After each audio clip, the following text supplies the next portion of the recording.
Hi guys, welcome back. Well, yesterday I went down to Birmingham. I'm glad I went yesterday and not today. It's absolutely throwing it down now, and I hate driving on the motorway when it's that bad.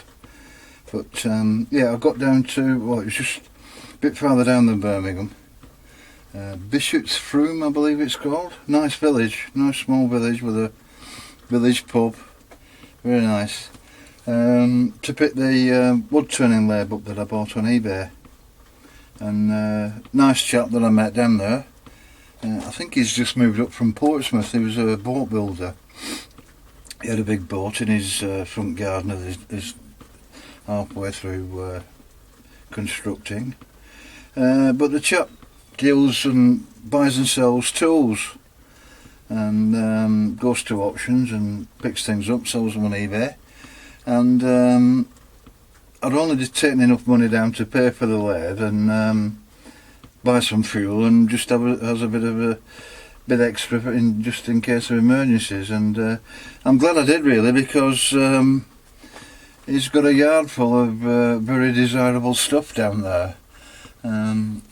Particularly, I was looking at a nice screw press that he had, stood about 2 foot high, and he only wanted 50 quid for it, which I think is a bargain. It would have complemented my arbor press very nicely, but I didn't have enough money on me, and there's no banks anywhere near around there to draw any out, so I came away without it. So but the main thing is I got the lathe. I've just been cleaning up some of the there's 2 of these poles that form the bed for the lathe, mainly to support the tailstock, and they have been chromed, and I think the lathe dates back to about 95. They have been chromed, but there's 1 or 2 spots where the rust has started to come through. Not too bad. Overall it's in decent shape. So I've just had them on this lathe and cleaned them up a bit. So no stand with the lathe. It's designed. You can make a stand, but it's designed to fit onto a top of a bench as well. But I've just been up to timber merchants and picked some timber up. So I'm going to, instead of having it on a bench, I'm going to make a proper stand for it. 2 legs either side. So I stripped the whole thing down, give it all a good clean. Check the motor, that's fine. There's 4-speed pulleys on it. It looks like a fairly recent belt that's been installed as well. But I've stripped it all down. I'm going to give it all a good clean and maybe the odd lick of paint, and I'll show you some of the other bits of it.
Well, this is a tailstock. It's a number 2 moist taper in the quill. Came with this revolving centre, and I've just machined down the plate that takes the handle there. There's 1 or 2 dents in it. It's only aluminium that, but it's cleaned up like new, that has. And looking at the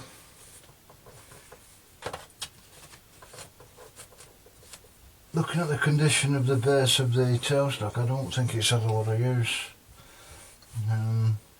Most of the paint is still on the. This is the original paint. Most of the paint is still on the V slide on this side, so it's. I don't think it's had a lot of use, but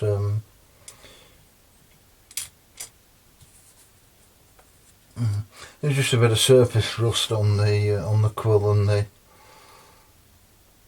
revolving centre, but that's cleaned up okay. Well, this is the base that the motor sits on.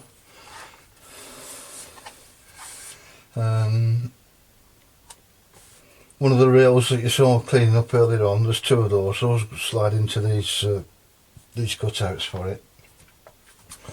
The motor then sits on top.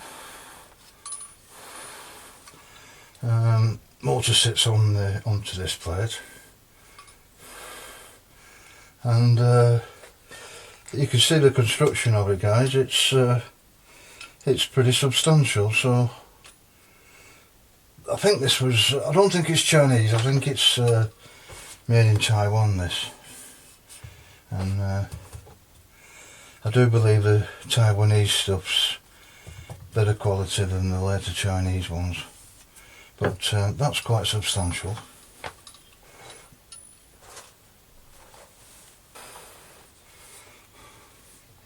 A decent tool rest with it.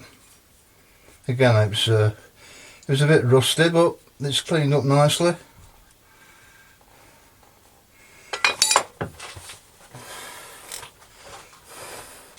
Well, this is the motor and pulley system. I've had it plugged in, and the motor works fine, and it's nice and smooth. I was thinking of I've just been up to B&Q when I was going to get some more cable, maybe a longer length, but it's the yellow 3.5mm cable now. It's about 24 quid for 5 metre length. It's a hell of a price. So I think it's a reasonable length on it. I might be sticking with that for the time being. But there's four position pulley on it, and as I say, I have had it running, and let me just plug it in and give it a try. I have had it running, and it seems to work okay.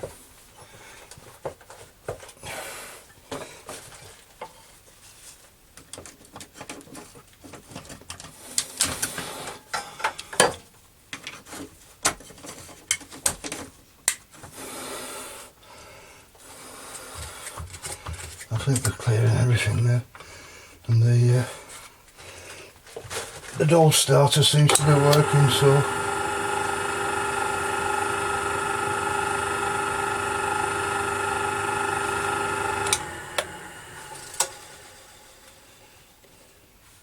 nice and smooth.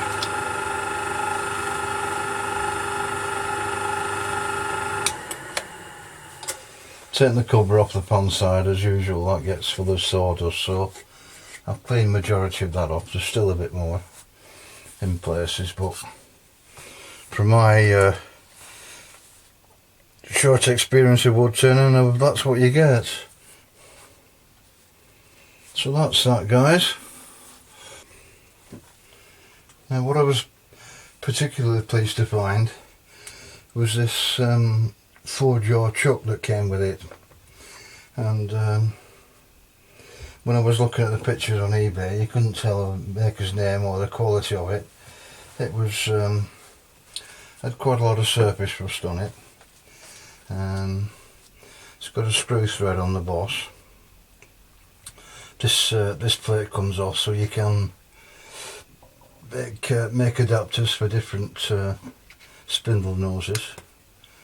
But no chuck key with it, and I expected it being some fancy chuck key with it.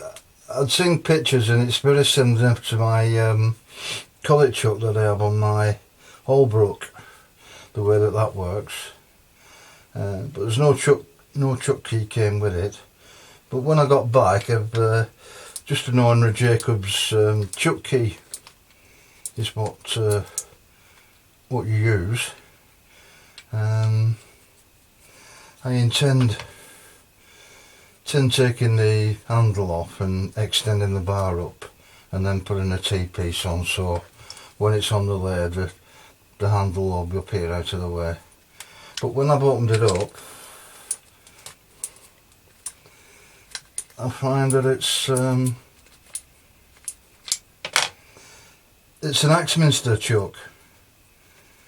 I believe this is a 4-inch. You can get different jaws for them. I've looked online this morning. You can get different jaws for them, different diameters. But the price of one of these chucks to buy new is almost double what I paid for the entire lathe, so that's a real result. I expected this being a cheap nasty thing, but there's a lot of work involved in making that. So I was particularly pleased to find that. Well, I'm going to crack on and make some legs for it, and give 1 or 2 pieces a new coat of paint, and I'll bring you back, guys, when it's up and running.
Looks like it did come with a chuck key after all.